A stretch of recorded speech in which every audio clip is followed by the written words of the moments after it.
ఈ మట్టే శాశ్వతమని నమ్మిన మీకు రైతు రుణమాఫీ గత ప్రభుత్వంలో జరిగిందా? రైతుకు గిట్టుబాటు ధర వచ్చిందా? ఆనాడు చంద్రశేఖరరావు గారు స్వయంగా మాట్లాడిన మాటల్ని ఈనాటి రైతాంగం మర్చిపోయిందని వారు అనుకుంటున్నారా? ఆనాడు ఒరేస్తే ఉరేసుకున్నట్టే అన్నది ఈ పెద్ద మనిషి చంద్రశేఖరరావు గారు కాదా? ఇవాళ మరి నేను మిమ్మల్ని అడుగుతున్న మీ ద్వారా ఈ తెలంగాణ రాష్ట్ర రైతాంగాన్ని నేను అడగదలుచుకున్నా.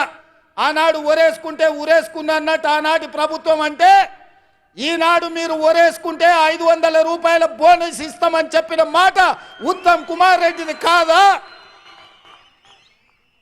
ఒరేస్తే ఉరేసుకోండి అని చెప్పిన ఆనాటి పెద్ద మనిషి మీరు వరి వేసుకోండి, వేసుకున్న వరికి 500 రూపాయల బోనస్ ఇస్తాం, మీ ఖాతాలో 3 రోజుల్లోనే బోనస్ కనక వర్షం గలగల రాలుతుంటే బీఆర్ఎస్ వాళ్ళ గుండెల్లో పిడుగులు పడుతున్నట్టుగా ఉన్నది మిత్రులారా.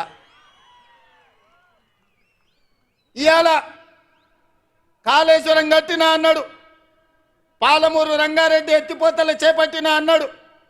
ఇప్పటి వరకు 10 సంవత్సరాలలో ఆనాటి చంద్రశేఖరరావు గారు కేవలం సాగునీటి ప్రాజెక్టుల కోసం కాంట్రాక్టర్ల కోసం 1,83,000 కోట్ల రూపాయలు ఖర్చు పెట్టిండు.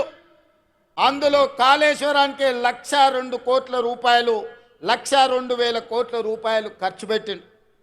1,02,000 కోట్ల రూపాయలు ఖర్చు పెట్టి ఆనాడు పండిన పంటను కాళేశ్వరం నీళ్లతో పండించిన అని గొప్పలు చెప్పుకున్నాడు.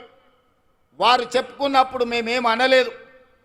కానీ వారు కట్టిన ప్రాజెక్టులు సుందిల కావచ్చు, మేడిగడ్డ కావచ్చు, అన్నారం కావచ్చు, ఈ బ్రిడ్జ్లు బారేజీలు కుప్పగూలిపోయి చుక్క నీరు లిఫ్టులు చేయకపోయినా ఈనాడు కాంగ్రెస్ పార్టీ అధికారంలోకి వచ్చిన తర్వాత కాంగ్రెస్ పార్టీ కట్టిన ప్రాజెక్టులు అది జూరాల కావచ్చు, శ్రీశైలం కావచ్చు, నాగార్జున సాగర్ కావచ్చు, నెట్టంపాడు కావచ్చు, కోయిల్ సాగర్ కావచ్చు, శ్రీరామ్ సాగర్ కావచ్చు, మంజిరా కావచ్చు, లేకపోతే శ్రీపాద ఎల్లంపల్లి కావచ్చు, ఇందిరా సాగర్ కావచ్చు, సీతారామ సాగర్ కావచ్చు, ఈ ప్రాజెక్టులన్నీ ఆనాడు కాంగ్రెస్ పార్టీ కట్టి ఆ ప్రాజెక్టుల ద్వారా నీళ్లు ఇచ్చి వరుణుడు కర్ణిస్తే ఈ సంవత్సరం కాళేశ్వరం లేకపోయినా చుక్క నీరు ఇవ్వకపోయినా 1,53,00,000 మెట్రిక్ టన్నులు చరిత్రలోనే స్వతంత్రం వచ్చినప్పటి నుంచి ఈనాటి వరకు 75 సంవత్సరాలలో ఏ రాష్ట్రం ఉత్పత్తి చేయనంత ఉమ్మడి రాష్ట్రం 23 జిల్లాలు. ఇవాళ ఆంధ్రప్రదేశ్లో ఉన్న 13, తెలంగాణలో ఉన్న 10, ఉమ్మడి 23 జిల్లాలలో కూడా ఒక పంటకు 1,53,00,000 మెట్రిక్ టన్నుల వడ్లు ఎన్నడు పండలే. మరి ఇవాళ తెలంగాణ రాష్ట్రంలో ప్రజాపాలనలో మన ప్రభుత్వంలో ఒక పంటకు 66 లక్షల ఎకరాలలో 1,53,00,000 మెట్రిక్ టన్నుల వడ్లు పండించి 500 రూపాయల బోనస్ ఇచ్చి ఇవాళ ధైర్యంగా ఈ గడ్డ మీద పాలమూరు గడ్డ మీద రైతు పండుగ చేసుకుంటున్నాం.